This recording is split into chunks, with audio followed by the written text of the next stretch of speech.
Hey Tim, so here's the stuff I was talking about. Right down here is the first button. That's the low latency.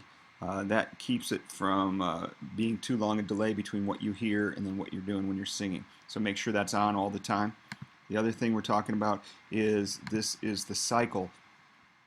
Notice that when I push the cycle, this green up here, this green bar comes up, and the green bar says when you press play, it'll start at the beginning of where the green bar is. You can drag that at any point. There's drag in the beginning or drag the end. It'll start where the green bar is, or if you're in record mode, it'll start, I think, 1 or 2 bars before that.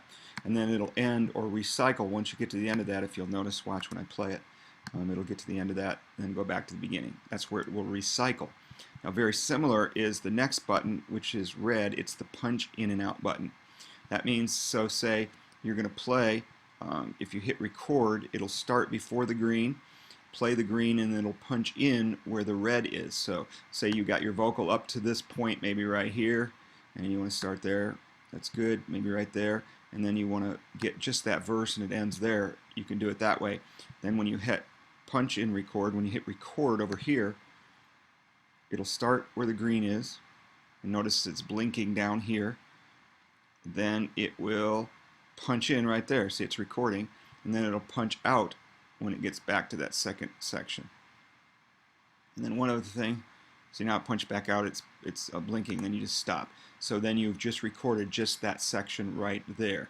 Now also to set that, you could also do an in and out. Say, let's say it's off, maybe it doesn't even have to be off, but you play, let's say you start the playing, which starts at the recycle thing, and you hit I, that sets the in point, and then you hit O, that sets the out point, and then when you, oops, then when you, I don't know what that came up.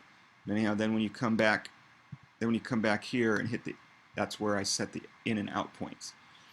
And as long as you have that red right here collected, it'll hit the in and out when you hit this record button. It'll come in and out there. All right. If you wanted to start only where the cursor is, then you take this cycle button off, and then it'll start right where the cursor is. But then you'll have to manually go back to it. Okay. Hope that works.